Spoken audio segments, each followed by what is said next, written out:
ठीक है। देखो लास्ट हम लोग कहाँ तक आए थे बताओ?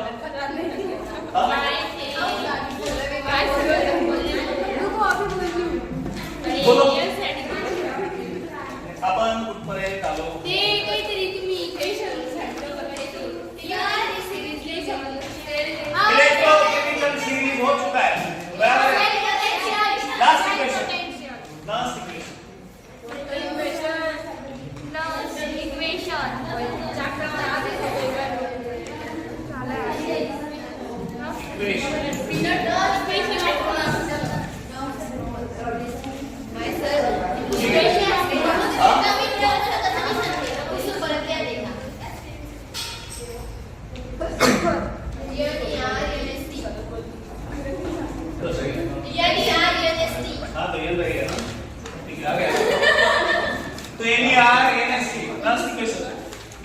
लास्ट इक्वेशन बेसिकली क्या देता है? एनी रिलेशन बिटवीन इसमें देता है delta ji potential EMF G0 RT ln of Q। तो ये क्या है? This is reaction question. ये क्या है? Reaction question. तो ये यहाँ कुछ एक्सप्लेनेशन नहीं दिया, बट एनसीईआरटी में उन्होंने वर्क डन का एक्सप्लेनेशन दिया है, ठीक है ना, कि डिक्रीज इन गिब्स एनर्जी। वो क्या बोलते हैं कि गैल्वेनिक सेल में जब ये चार्ज रिवर्सिबल मैनर से सेट करते हैं तभी क्या मिलता है? मैक्सिमम वर्क डन मिलता है। ओके, मैक्सिमम वर्क डन तभी मिलता है जब आप चार्ज रिवर्सिबल मैनर से सेट करते हो, ठीक है। तो जो वर्क मिला हमको, वर्क डन मिला, दैट इज इक्वल टू क्या है? Decrease in Gibbs energy. जो वर्क डन मिला वो क्या है? That is equal to decrease in Gibbs energy. तो जो चार्ज, तो इलेक्ट्रिकल वर्क डन है, वो कौन सा वर्क डन है? Electrical work done. तो आपको फिजिक्स में वो आ रहेगा चार्ज इनटू पोटेंशियल डिफरेंस या ईएमएफ, उसको हम लोग क्या बोलते हैं? That is called as electrical work done, ठीक है ना। तो चार्ज क्या है और ईएमएफ हमको पता है, चार्ज Q है, तो Q को हम लोग ऐसे लिख सकते हैं, Q is what? That is NF। NF क्या है? That is number of electron जो गेन हुए या लॉस हुए, ठीक है ना। तो उसको हम लोग क्या बोलते हैं? That is N। और F क्या है? F is Faraday. तो 1 फैराडे इज इक्वल टू क्या रहता है? 96,900 कूलम। नहीं रहता है, ठीक है ना। तो ये क्या हो गया हमारा electrical work done, that is NFE। तो ये क्या बोल रहा है? This electrical work done is nothing but क्या है? Decrease in Gibbs energy. तो माइनस, वो भी रिवर्सिबल वाला, तो ये क्या होता है? Minus NFE। तो ये जो गिब्स एनर्जी है क्या आता है उसका वैल्यू? ये नेगेटिव है, तो ये भी क्या आएगा? It will be negative, that is delta G minus NFE। यहाँ पे हमारे पास दो वैल्यूज है, एक है डेल्टा G और दूसरा डेल्टा G0। तो G0 मतलब दैट इज स्टैंडर्ड, तो स्टैंडर्ड के लिए क्या आएगा? माइनस NFE E0, ठीक है ना। तो फिर ये वैल्यू इधर रख दो, तो what will be the value? Equation में क्या आता है? तो पुटिंग इन 1, तो 1 में पुट करने पर क्या आता है? क्या आता है? देखो ये आएगा minus NFE is equal to minus NFE0 plus RT Q, ठीक है ना। तो अगर ये ऐसे करेंगे, इसको अगर नेगेटिव से मल्टीप्लाई करेंगे तो क्या हो जाएगा? और ये यहाँ पे कॉमन क्या है? NF है, ठीक है ना। अगर NF है तो NF से अगर आपने डिवाइड कर दिया, मल्टीप्लाई किससे करने का? एक करते हैं। पहले मल्टीप्लाई किससे किया? यहाँ पे नेगेटिव है, तो अगर नेगेटिव से आपने मल्टीप्लाई किया थ्रू आउट, तो क्या आएगा? NFE0 माइनस RT Q, ठीक है, समझ में आया? तो ये हो गया माइनस से थ्रू आउट मल्टीप्लाई किया। दूसरा NF से थ्रू आउट डिवाइड करो, अगर थ्रू आउट NF से डिवाइड कर दिया तो क्या होगा? देखो इधर NF है, इधर NF है, इधर NF है, तो क्या आएगा? E is equal to E0 minus RT ln of Q, Q, ठीक है ना। तो इसको हम लोग लिख सकते हैं, अभी आपका ln को आपको log में कन्वर्ट करना है, किससे मल्टीप्लाई करेंगे? 2.303 RT NF log log of Q, ठीक है। तो अभी यहाँ पे आपको पता है गैसेस कांस्टेंट है, एब्सोल्यूट टेम्परेचर है, ये नंबर ऑफ इलेक्ट्रॉन गेन और लॉस्ट है, और ये क्या है, दैट इज फैराडे 96500। तो अभी अगर ये टेम्परेचर आपका अगर हुआ कितना 25 डिग्री सेल्सियस, तो ये सभी कैलकुलेशन को सम अप किया है, सम अप क्या किया है, E is equal to E0 and it will be minus 0.059, हाँ 91 log of Q। तो बोलेगा सर अगर टेम्परेचर नहीं है फिर तो उसको भी एक रिडक्शन है, तो उसका वैल्यू आपको याद रखना है। अगर आपका टेम्परेचर T1 अगर 25 डिग्री नहीं है तो भी कैसे कैलकुलेट करेंगे, E is equal to E0 minus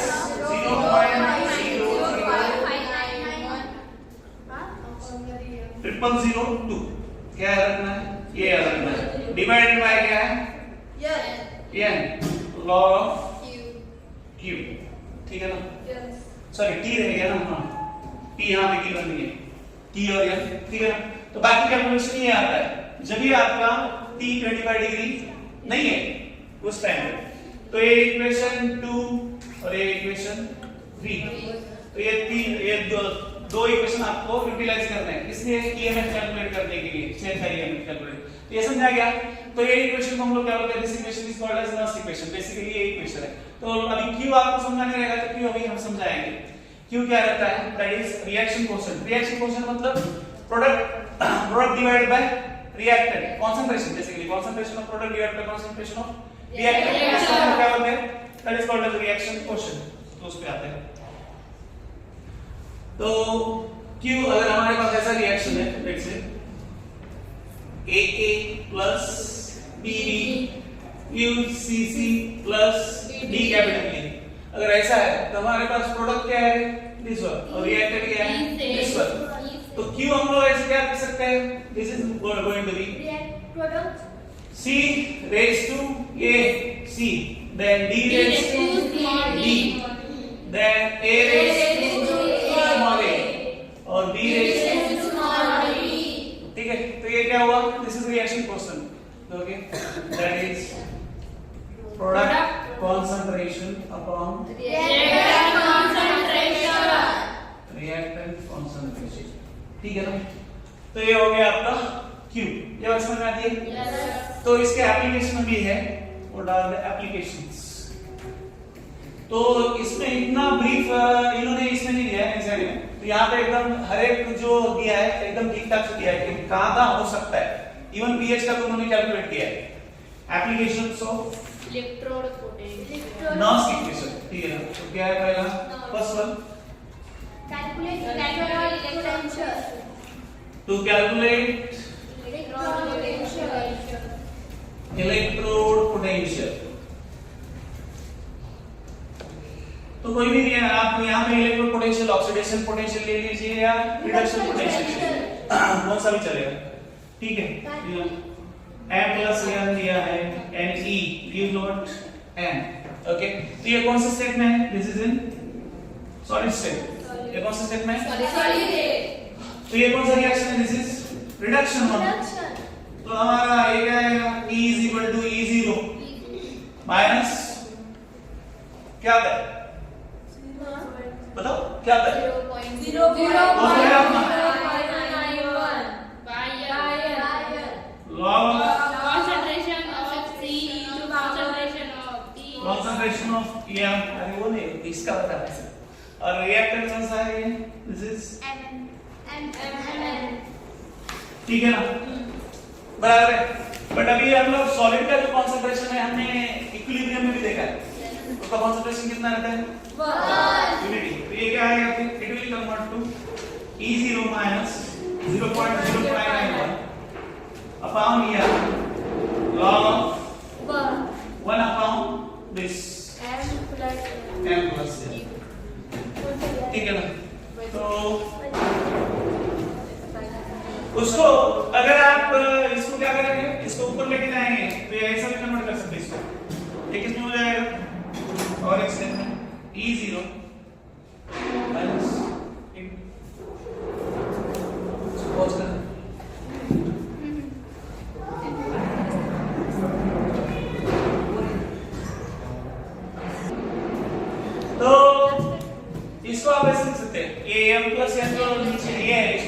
ऊपर लेके जाओ तो क्या होगा प्लस 0.0591 यन लॉग ऑफ क्या है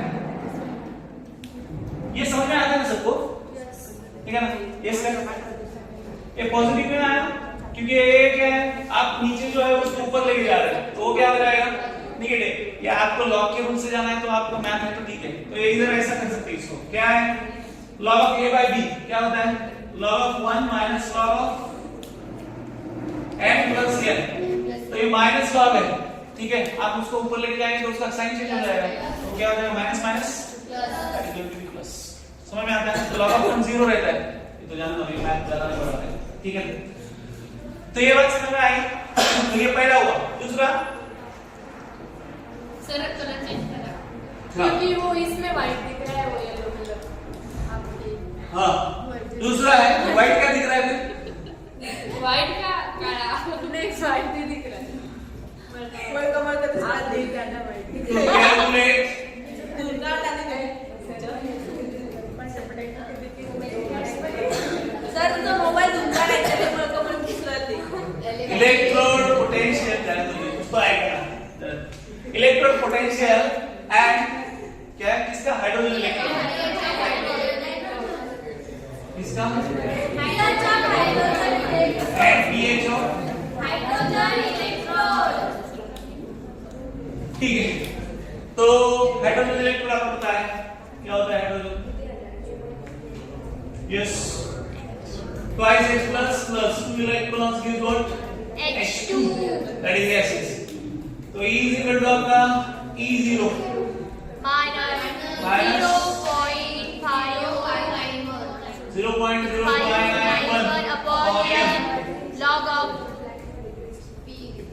H2 अब यहाँ पे कॉन्सेंट्रेशन मतलब इसका क्या है गैसेस में है तो ये क्या आएगा pressure of H2 upon H plus only H plus अभी इसका जो कोएफिशिएंट है उसका क्या होगा square 0.059 now what will do it हाँ हाँ n का वैल्यू 2 है ना इलेक्ट्रॉन कितने हैं दो दो इलेक्ट्रॉन है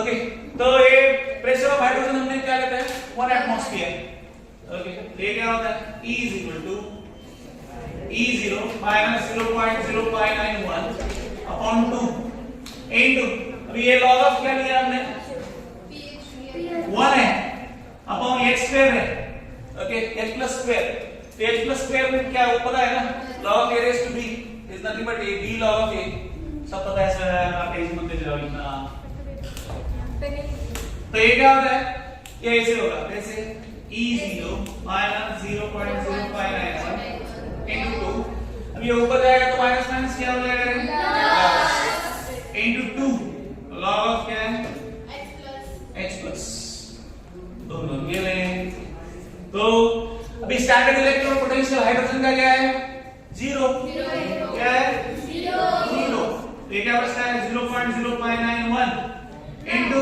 log of H plus तो हमको pH वैल्यू पता है व्हाट इज pH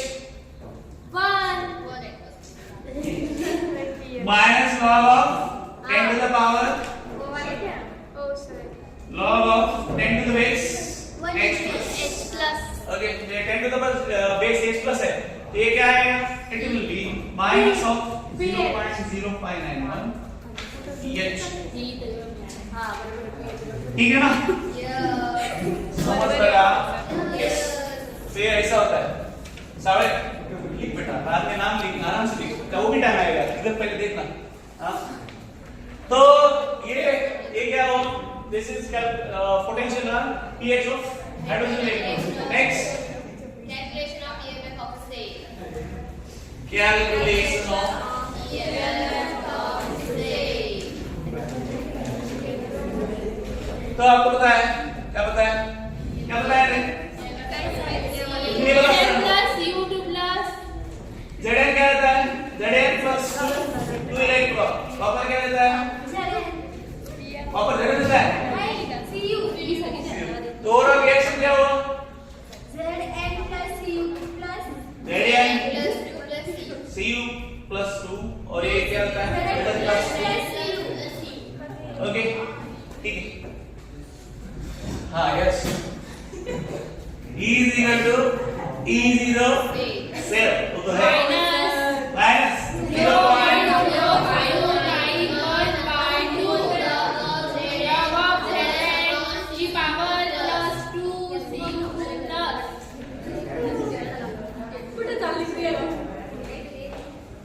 तो अगर ऐसा दिया है तो आपका कंसंट्रेशन किसका आएगा?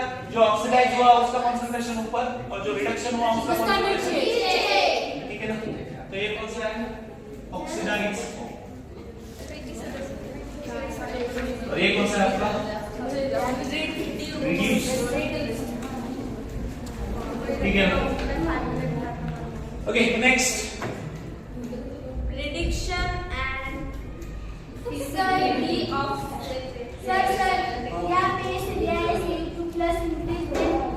अच्छा वो हाँ देखो यहाँ पे देखो वो क्या बोल रहा है? अगर CO2 प्लस का कंसंट्रेशन बढ़ा तो ये इंक्रीज होगा कैसे?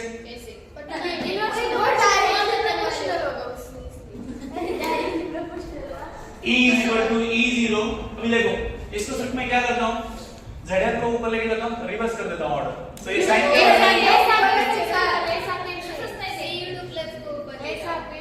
ऐसा कैसे? वही ऐसा कैसे बता दे log Cu plus 2 upon ZF plus 2। देखो जो नॉर्मल आपका जो ये है लॉग का अगर उसमें आपने अगर ये चेंज कर दिया डिनोमिनेटर और न्यूमरेटर तो साइन क्या होगा? साइन चेंज हो गया तो प्लस आएगा। तो अभी आप प्रेडिक्ट कर सकते हैं कि E कभी इंक्रीज होगा Cu बढ़ेगा। When Cu plus 2 increases E increases okay अगर Zm plus 2 बढ़ेगा E decreases। ठीक है ये समझ में आता है। नेक्स्ट और कौन सा है? Prediction and feasibility of Prediction of feasibility of reaction no?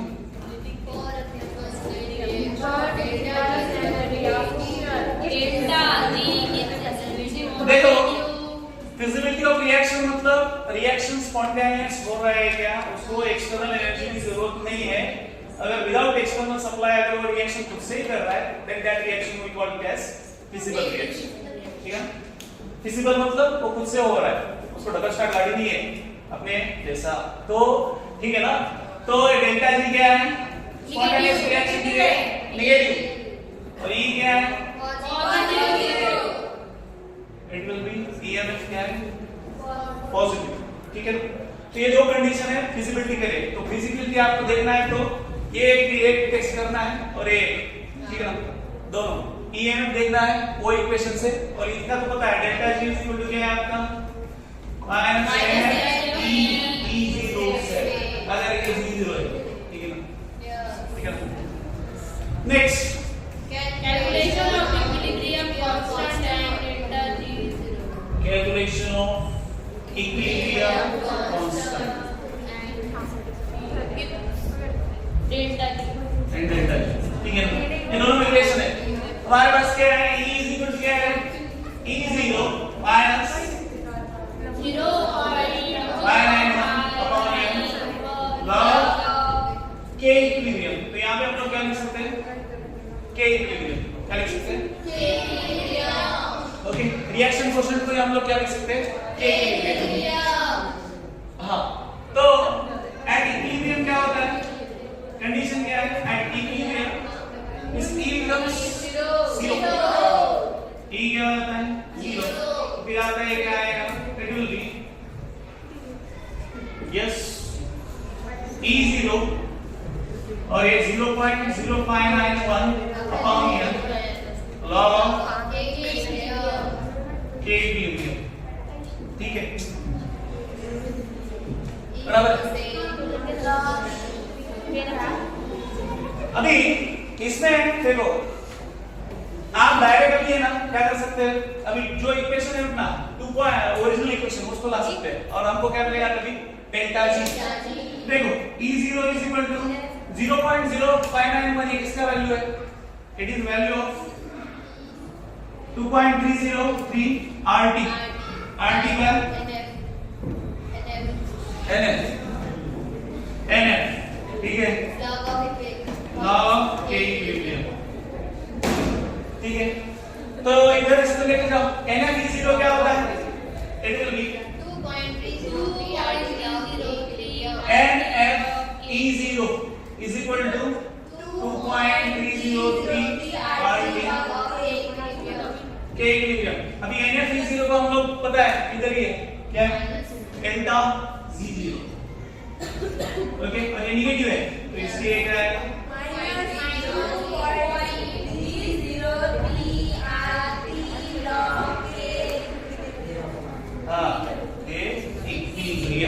ठीक है। तो ये as it is NC element है, ठीक है ना, ये रिलेशन ऑलरेडी हमने इसमें देखा है ना, इसमें थर्मोडायनेमिक्स। तो ये हो गए इसके एप्लीकेशन। तो पहला है इलेक्ट्रोड पोटेंशियल डिटरमाइन करना है, आदर ऑक्सीडाइज और रिड्यूस, देन EMF, ओके। उसके बाद pH ऑफ हाइड्रोजन इलेक्ट्रोड और उसका EMF निकालना है। नेक्स्ट विजिबिलिटी और लास्ट वन इक्विलिब्रियम कांस्टेंट और फ्यूज एनर्जी में रिलेशन, ओके। तो ये हो गया आपका छोटा सा लर्स इक्वेशन और उसके एप्लीकेशन, ओके। नेक्स्ट क्या है बताओ? और गोल्डन की पॉइंट पढ़ते रहना आगे। हां वो भी छोड़ो, लास्ट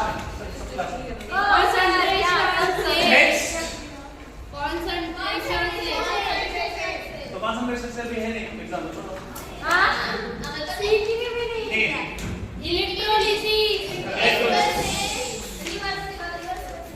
रिवर्सिबल कुछ है नहीं। देखो रिवर्सिबल कंसंट्रेशन सेल ये है नहीं, डायरेक्ट आते हैं इलेक्ट्रोलिसिस। हमारा चैप्टर तो फिर आज ही होता है सर। आप इलेक्ट्रोलिसिस, तो इलेक्ट्रोलिसिस क्या है ये पता है आपको? ये बार निकाला है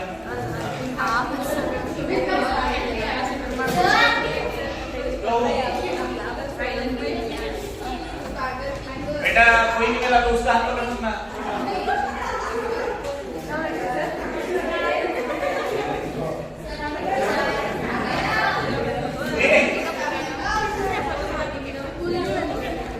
लगा रहे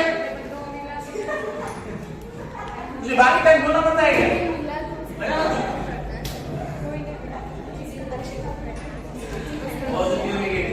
तो ये कौन है? एनोड, ये कौन है? कैथोड, ये है, ओके। और ये कॉपर, ठीक है। तो बेसिकली इलेक्ट्रोलिसिस क्या होता है? इलेक्ट्रोलिसिस होता है इलेक्ट्रोलिसिस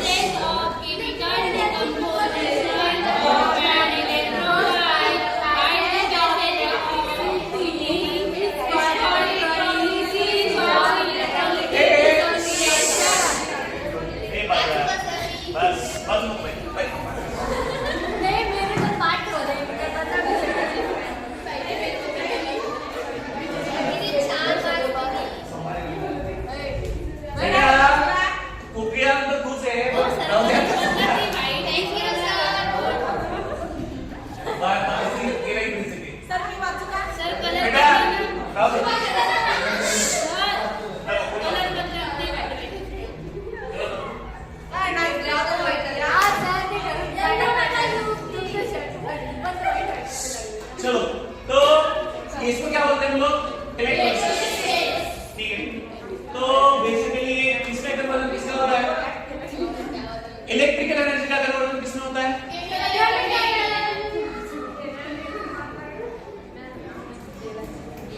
इलेक्ट्रिकल एनर्जी किसमें कन्वर्ट होती है? केमिकल एनर्जी, ठीक है।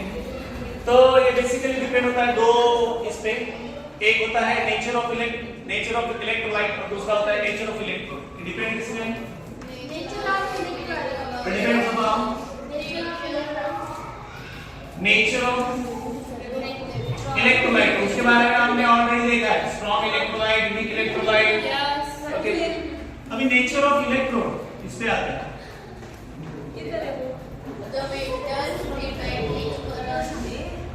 नहीं, इलेक्ट्रॉन में दो ये है, एक है जो अटैक करता है, दूसरा है नॉन अटैक करता है। Non-attackable. एक क्या होता है Attackable. और दूसरा है, Non-attackable. तो ये रहता है इनर्ट। तो इसमें आते हैं प्लैटिनम, ग्रेफाइट, ओके, और ये आते हैं attackable, that is copper, silver, zinc, ठीक है। अटैकेबल मतलब क्या करता है, इसका ऑक्सीडेशन होता है, इसका ऑक्सीडेशन होता है, ये डिपॉजिट कहां पे होता है, डिपॉजिटेड एट कैथोड, ये क्या होता है, कैथोड पे डिपॉजिट होता है।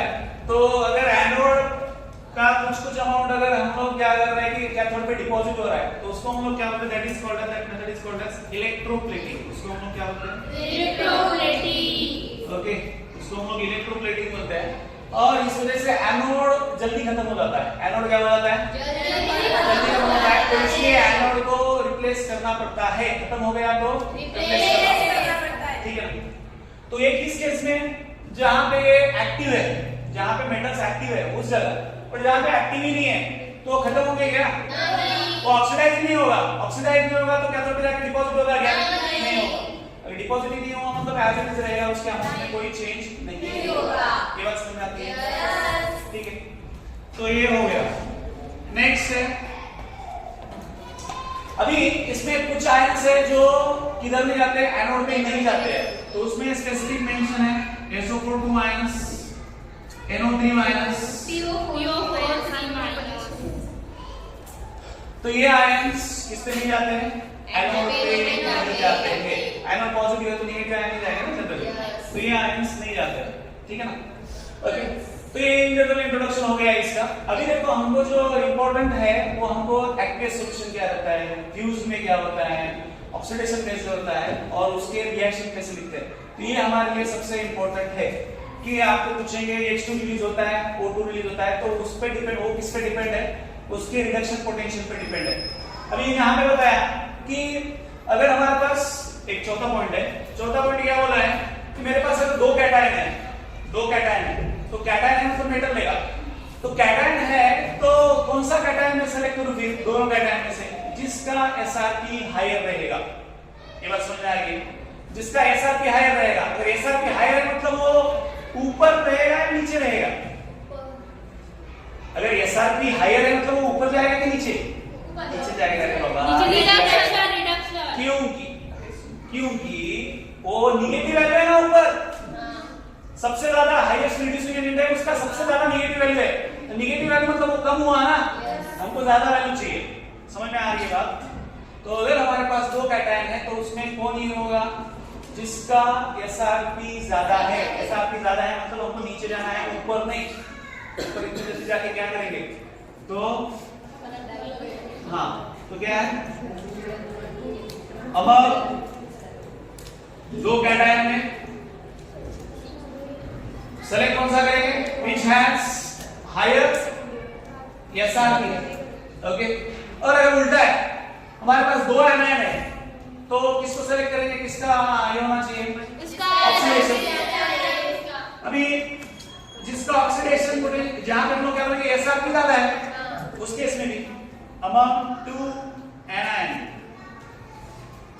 which has high SRP, okay, समझ में आ रहा है बात। तो ये हुआ। अभी प्रैक्टिकली हम लोग देखते हैं कि कौन कौन से रिएक्शन हमारे पास आते हैं और उसके रिएक्शन कैसे लिखते हैं, ठीक है ना।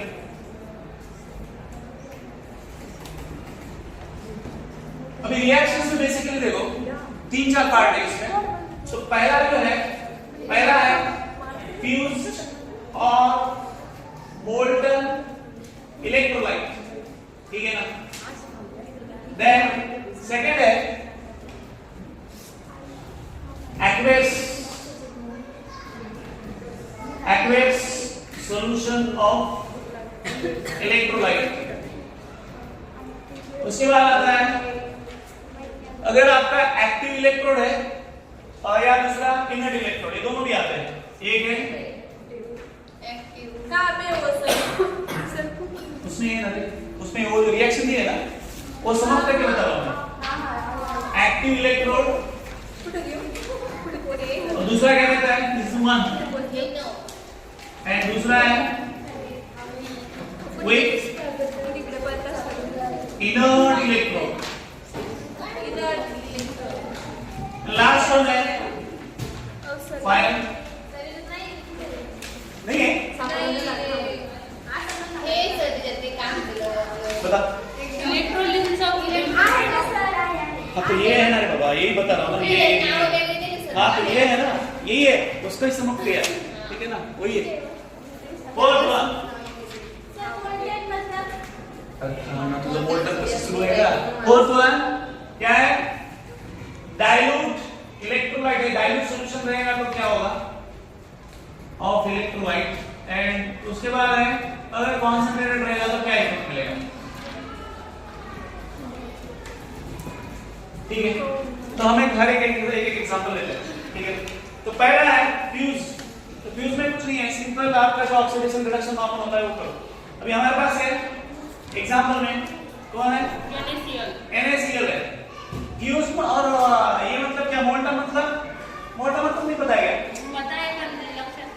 वितरण है मेट मतलब क्या होता है, उसके आयन्स हमको मिलते हैं तब जाके वो कंडक्ट करेगा ना। मोल्टन या फ्यूज स्टेट में है तो क्या मिलेगा आपको, आयन्स रहते हैं कंडक्ट करने के लिए अवेलेबल। सॉलिड स्टेट में अवेलेबल है क्या आयन, तो वहां पे इलेक्ट्रिसिटी कंडक्ट नहीं होता है। हाँ तो वही स्टेट, ठीक है ना।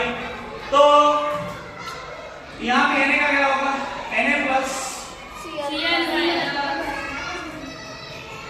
ये क्या होगा, Na2, ये कहाँ पे होगा, कैथोड एनोड, कहाँ पे होगा, ये कहाँ पे होगा, ये क्या है, रिडक्शन, दूसरा एनोड ऑक्सीडेशन। तो यहाँ पे क्या होगा, Cl 2Cl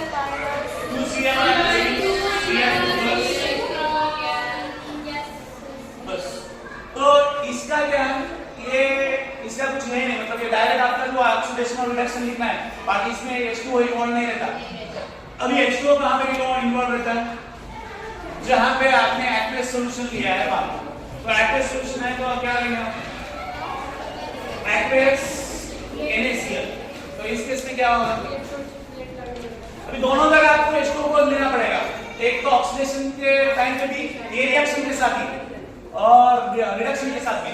तो कैथोड पे क्या होगा, पहला तो हमको पता है at cathode Na plus twice Na plus gives what, 2 electron gives Na, एक रिएक्शन होगा। दूसरा रिएक्शन क्या होगा, 2H2O plus 2 electron H2 plus minus, ठीक है। हाँ सुनो तो एक ही वैल्यू तुरंत ही है। और दूसरा क्या है, एनोड पे, एनोड पे क्या होता है, फिर एनोड पे ये होगा, ये तो पहला हुआ twice Cl minus gives Cl2 plus 2 electron, एक हुआ। दूसरा क्या होगा, इसका ऑक्सीडेशन क्या होगा, 2H2O गिव्स,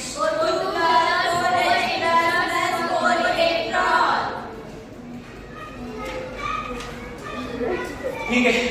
तो अभी देखो हमारे पास ये दोनों है, कौन है, ये और H2 है।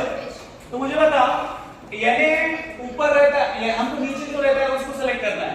तो ये यहाँ पे मुझे बताओ Na और H2O में नीचे रिएक्टिविटी सिंस में कौन है, बेटा कान्हा मांग लो मनोरंजन। तो कान्हा मांग लो मनोरंजन के बाद पानी है, तो पानी नीचे है ना बेटा, तो पानी नीचे है तो ऑक्सीडेशन किसका होगा, रिडक्शन किसका होगा, एट कैथोड होगा, ये होगा ना। और इस केस में एट एनोड Cl नहीं होगा, H2 अभी देखो SRP हायर किसका है, इसलिए सेलेक्ट किया। अभी ये दोनों में भी हमको देखना है कि SRP हायर किसका है। तो ये दोनों में Cl और H2O Cl का तो ऑक्सीडेशन रिडक्शन पोटेंशियल बहुत हाई रहेगा ना, वो तो नीचे है, तो इसलिए कौन सा आएगा? Cl। ये रिएक्शन हम लोग का नहीं आएगा। यहाँ पे कौन सा रिएक्शन नहीं आएगा? ये। इसके बाद समझ में आती है क्या?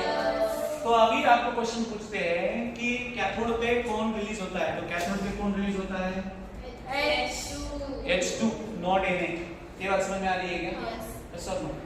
तो और यहाँ पे कौन रिलीज होता है? यहाँ पे तो एनोड पे Cl2 रिलीज होता है। तो ऐसे क्वेश्चन आपको पूछते हैं कि कैथोड पे और एनोड पे कौन रिलीज होता है, तो ये आपको रिएक्शन लिख के बताना पड़ता है, तभी आपको इलेक्ट्रोकेमिकल सीरीज याद रहना जरूरी है कि कहां पे दोनों केस में, ये दोनों अगर है कैथोड पे या एनोड पे, दोनों केस में आपको एसआरपी किसका हायर है वही देखना है। समझ में आ गई बात? दोनों में से जिसका एसआरपी हायर रहता है वो क्या करना है, उसको वो रिएक्शन होगा। समझ में आएगा? ठीक है, तो ये हो गया एक्वस का। अभी एक्टिव इलेक्ट्रोड और inert electrode. Sir colour change करा था। डायरेक्ट मार दूसरा ला। व्हाइट नी ग्रीनच दिसला ते पण आता लगे बोलता है।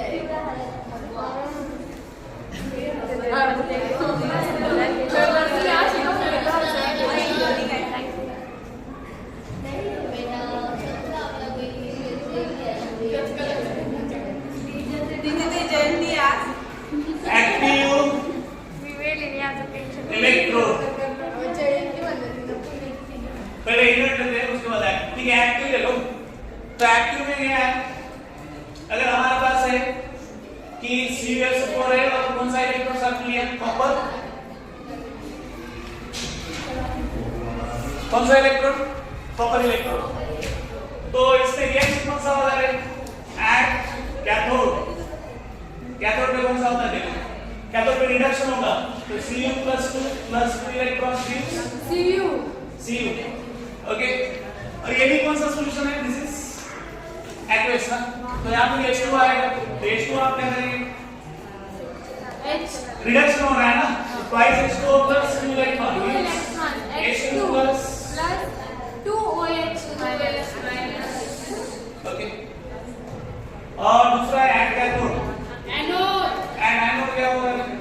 Cu is given Cu2 plus H2 electron. Cu + 2 electron. ये हो गया। वाटर भी आएगा, दूसरा कौन आएगा? SO4 है, तो वाटर का क्या है?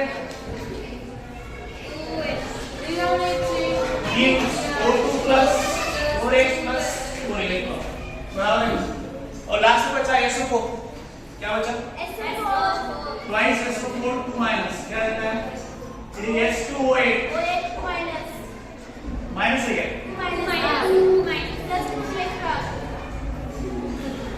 ठीक है, तो अभी ये देखो यहाँ पे ये दोनों है हमारे पास। कॉपर है, अभी कॉपर इलेक्ट्रोड है तो ये एक्टिव है, हमने देखा अटैक करता है। तो ये दोनों में कॉपर और हमारे पास H2O है, तो कॉपर किधर है? कौन सीरीज याद रखना है। देखो H2O ऊपर है और कॉपर नीचे है, तो इसलिए कौन हम लोग सेलेक्ट करेंगे? कॉपर सेलेक्ट करेंगे। और इधर देखो कॉपर H2O और SO4, तो SO4 को तो हम लोग सेलेक्ट ही नहीं करते, वाटर को सेलेक्ट करते हैं। बट अगेन SO4 और Cu में कौन किसका वैल्यू ज्यादा है? SRP। तो जब भी एक्टिव इलेक्ट्रोड है तभी ये दोनों आएंगे, दोनों जगह, मतलब कॉपर का ही ऑक्सीडेशन होगा और कॉपर का ही क्या होगा? रिडक्शन होगा इस केस में। ओके, नेक्स्ट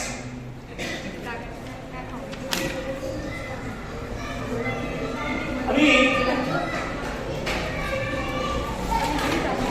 ये हो गया एक्टिव इलेक्ट्रोड। अभी इनर्ट इलेक्ट्रोड के साथ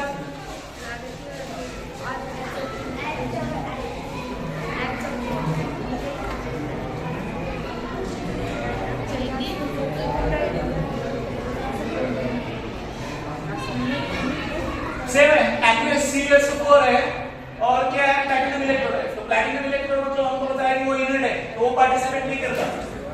ओके, वो पार्टिसिपेट नहीं करता प्लैटिनम। तो बचेगा क्या फिर हमारे पास? At cathode Cu + 2 + 2 electron gives Cu। 2H2O + 2 electron gives। तो ये दोनों में तो हमको बताया कि कौन है? सी वे। अभी एट एनोड, तो एनोड पे जो रिएक्शन होता है उसमें हम लोग किसको इन्वॉल्व नहीं करते अभी, कॉपर को इन्वॉल्व नहीं होता है। कौन इन्वॉल्व होता है, सिर्फ वाटर और ये दोनों। तो वाटर और ये दोनों में किसको सेलेक्ट करेंगे आप, वाटर को कि SO4 को? वाटर। तो सेम रिएक्शन यहाँ पे रहेगा, ये दोनों,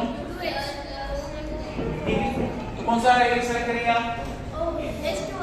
और ओवरऑल सेम रिएक्शन सबको लिखने आता है, दोनों का एडिशन करते रहेगा। कैथोड पे जो रिएक्शन और एनोड पे जो रिएक्शन, दोनों का क्या है, समझ में आ रही है बात? Okay, last one, that is dilute solution, H2SO4. dilute solution of H2SO4, ठीक है ना। तो dilute solution में क्या है, देखो सिंपल है, dilute में आपको याद रखने का एकदम सिंपल है। dilute में आपका H2 और SO4 है, तो dilute में क्या लगा रहता है, वाटर।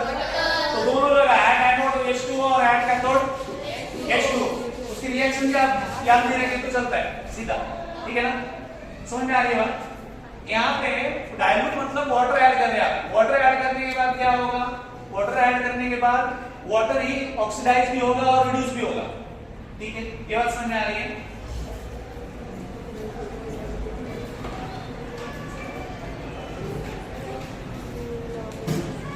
वाटर ओनली क्या होता है, ऑक्सीडाइज एंड रिड्यूस। बट अगर आपने उल्टा कर दिया, आपने कॉन्सेंट्रेटेड ले लिया, उस स्टेप पे क्या होगा,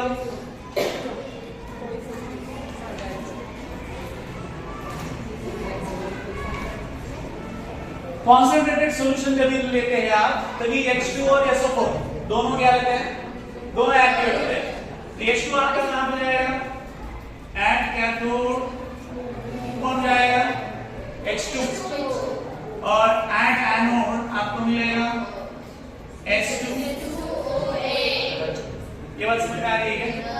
तो कॉन्सेंट्रेशन अगर है ज्यादा तो उसका इफेक्ट इधर दिखेगा, बट अगर डाइल्यूट है तो वहां पे उसका इफेक्ट बिल्कुल नहीं दिखेगा। वहां पे दोनों जगह कौन आएगा, वाटर। ये बात समझ में आती है? तो ये सबका केस है, सिर्फ हमने ये किया है एग्जांपल, बट अगर आपका दूसरा पूछा तो उसकी जगह ऐसा है, ठीक है। ये बात समझ में आती है?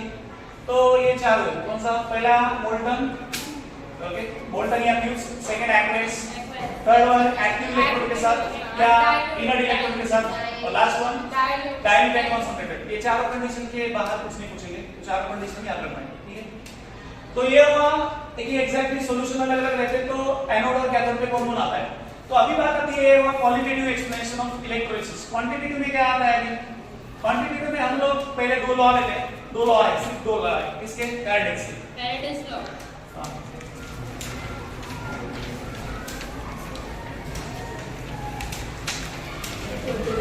Quantitative aspect of electrolysis.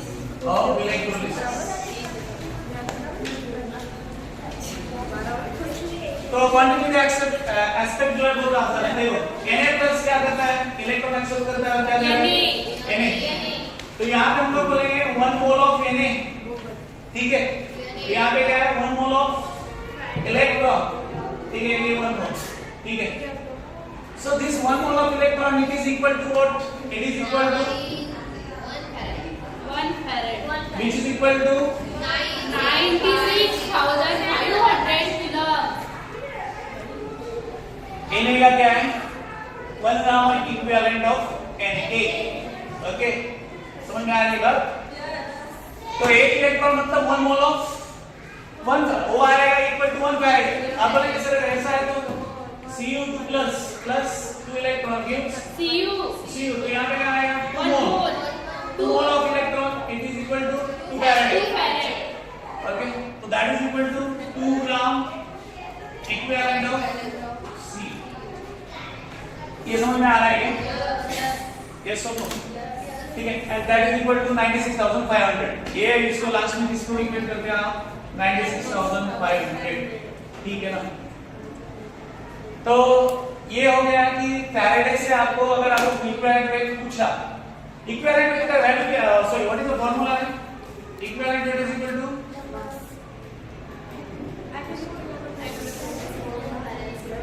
Atomic weight upon valency, ठीक है, और acidity molecular weight divide bye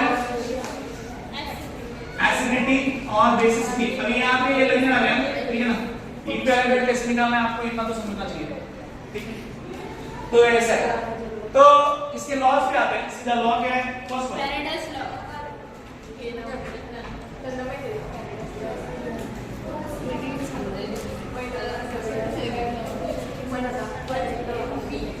First law of electrolysis. First law of electrolysis. तो ये क्या बोलता है? जितना भी वेट डिपॉजिट हुआ क्या लिबरेट हुआ, यहाँ पे दो ही वर्ड आते हैं फैराडे में, एक तो डिपॉजिट होगा कैथोड पे और लिबरेट होगा एनोड पे।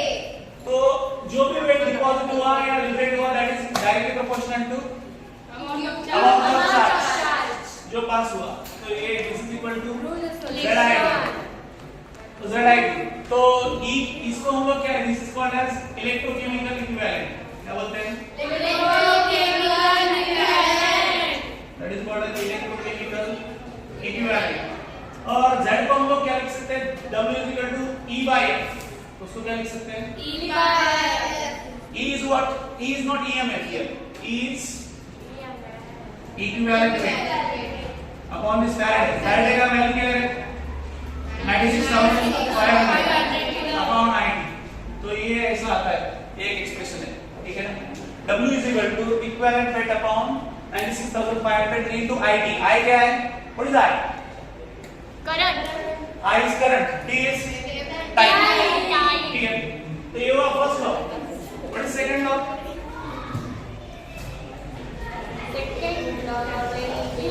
Same amount of energy. Same amount of, अगर ये अलग अलग इलेक्ट्रोलिटिक सॉल्यूशन से पास हो रहा है इलेक्ट्रिसिटी, तभी क्या होता है? तो अमाउंट ऑफ वेट डिपॉजिटेड और liberated that is equal to their equivalent weight ratio. उसका इक्विवेलेंट वेट का क्या रहता है वो? Ratio equal रहता है. ठीक है। So W1/W2 is equal to E1 by E2। That's it. तो ये हो गए फैराडे के दो लॉ। नेक्स्ट आता है नहीं वो नहीं, डायरेक्ट अभी हम लोग कमर्शियल वोल्टाइक से।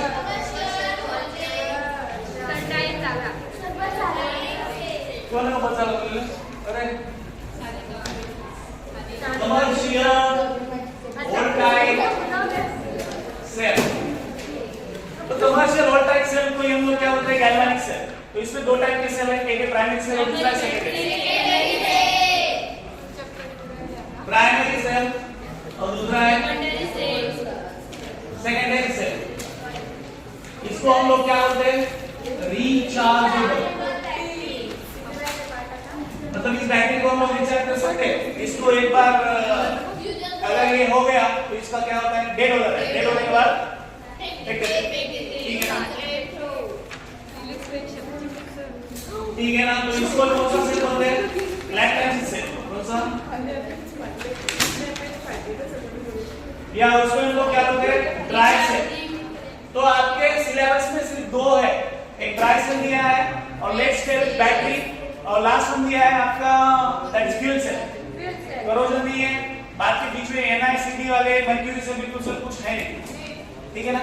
जो नॉन हीट वाले हैं उनके लिए है, तो वो देख लेना, ठीक है। तो ये प्राइमरी सेल है जिसका आप क्या नहीं कर सकते, जिसको आप एक बार अगर डेड हो गया तो लिख देना, ठीक है। तो वो ड्राई सेल है।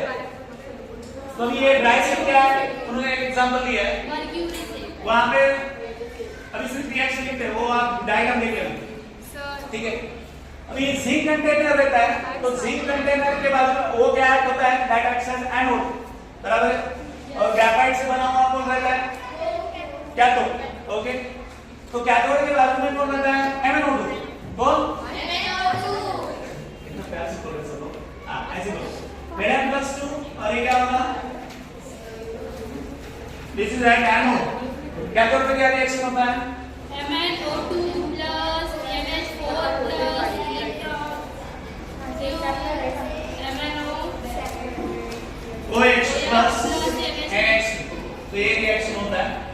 अभी ये जो है इसका करोजन बहुत जल्दी होता है। क्यों? क्योंकि NH4Cl एसिडिक है तो ये किस पे अटैक करता है? जिंक पे। ओके, तो अगर आपने यूज भी नहीं किया तो उसका करोजन फिक्स है। समझ में आ रही बात? तो NH4Cl Zn को क्या कर देता है? उसका करोजन कर देता है।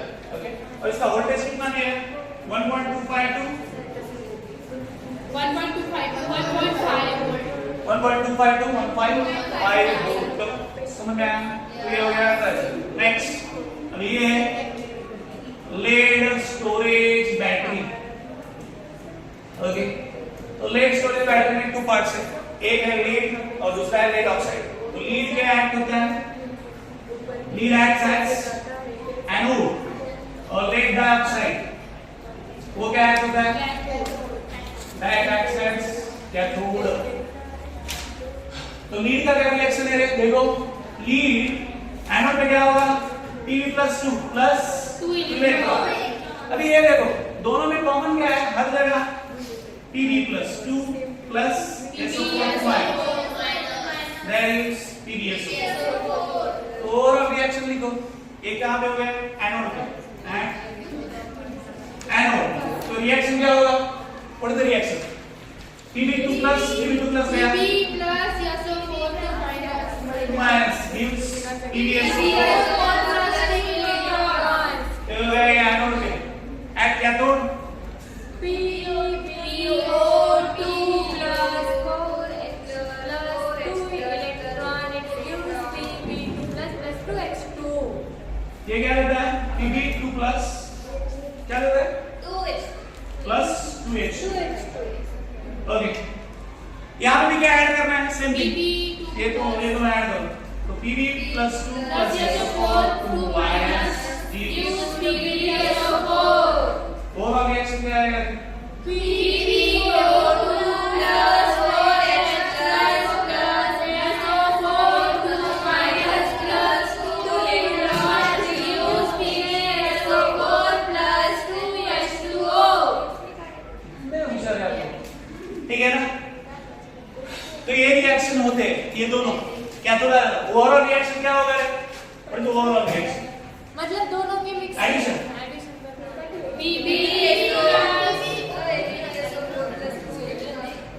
ओवरऑल रिएक्शन लास्ट रिएक्शन बताओ। 2PbSO4 plus 2H2O gives Pb plus PbO2 plus 2H2SO4।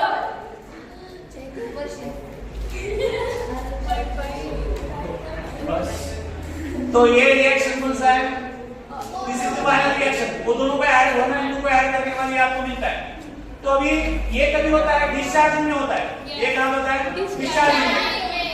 पर चार्जिंग में क्या होता है? आपको रिएक्शन पूछे तो चार्जिंग में और डिस्चार्जिंग में रिएक्शन उल्टे होते हैं। मतलब अगर यहां पे देखो, यहां पे दिया ये जो हमारा एनोड पे फाइनल रिएक्शन है, अगर रीचार्जिंग में बोला कि रिएक्शन क्या होता है? प्रोडक्ट को रिएक्टेंट में लिखो, रिएक्टेंट को सेम थिंग। प्रोडक्ट को रिएक्टेंट में, रिएक्टेंट को प्रोडक्ट। और वो भी फाइनल ऐसे आएगा। फिर आपका जो है ये चार्जिंग के टाइम का सॉरी डिस्चार्जिंग के टाइम का रिएक्शन है। ओके, तो चार्जिंग के टाइम का क्या आएगा? उल्टा आएगा। Pb plus PbO2 plus twice H2SO4 gives 2PbSO4 plus 2H2O। ठीक है? तो डिस्चार्जिंग के टाइम पे जो सेल है वो कौन सा सेल बिहेव होता है? It behaves as galvanic cell. और अगर चार्जिंग के टाइम पे वो बात की जाए तो बिहेव करता है it behaves as electrolytic cell. ठीक है? अभी इसमें एक बात रहेगा, 38 कितना परसेंट H2SO4 रहता है परसेंटेज में मास? H2SO4 34% है, सॉरी 38% सल्फ्यूरिक। 38% H2SO4 रहता है। बचेगा कौन? कितना? 62 ना? 62% क्या रहेगा? पानी। 62% क्या रहता है? पानी। ओके,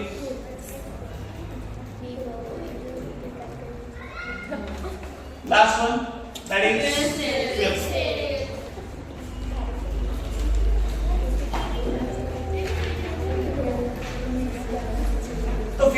क्या है? Fuel cell basically hydrogen carbon it is electric cell. एक और है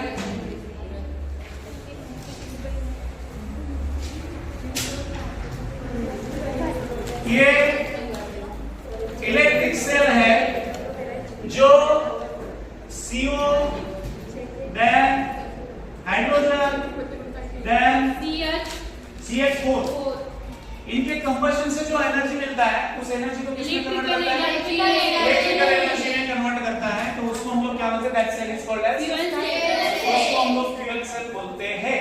तो जनरली जो हम लोग डायरेक्ट हम लोग उसको कंबशन करके जो एनर्जी मिलता है न्यूक्लियर रिएक्टर से, तो उससे ये ज्यादा एफिशिएंट है, उससे ज्यादा एफिशिएंट है। सो खास कर ये कहां पे यूज करते हैं? स्पेस मिशन के लिए। कहां पे? स्पेस मिशन के लिए ये यूज करते हैं, ठीक है। और इसका जो वाटर मिलता है उसको क्या करते हैं? कंडेंस करते हैं। तो वो जो कंडेंस होता है पानी, उसको किसके लिए यूज करते हैं? Condense water is used for drinking.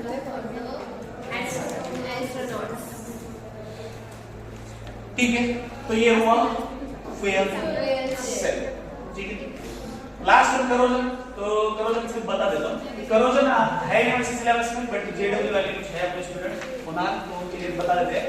देखो करोजन आपको पता है कि दो ही चीजों से होता है, एक तो ऑक्सीजन के कांटेक्ट में आना चाहिए, दूसरा मॉइस्चर के कांटेक्ट में आना चाहिए। दोनों के कांटेक्ट में आया तो करोजन होता, नहीं तो करोजन नहीं होता, ठीक है। हाँ, पानी और ऑक्सीजन वो दोनों का कांटेक्ट है, सिंपल है। बारिश के दिनों में आप क्या करो, जो साइकिल है उसको बाहर रख दो और आगे देखो ही मत उसको, वो ऐसे तैयार हो जाएगी आपको 200 की स्पीड से भगाएगा। करोजन मीट बनी नहीं है, करोजन मीट बने नहीं। तो करोजन मीट हमको पता है किसका किसका होता है? आयरन का होता है तो रेडिश ब्राउन लेयर आता है, सिल्वर का होता है तो ब्लैक होता है। सिल्वर का जो है वो क्या होता है? ब्लैक होता है, ब्लैक लेयर। और कॉपर और ब्रॉन्ज का होगा तो कॉपर और ब्रॉन्ज है तो वो क्या हो जाता है? दैट बिकम्स ग्रीन, ठीक है। इसका रेडिश ब्राउन लेयर, एक सिल्वर का ब्लैक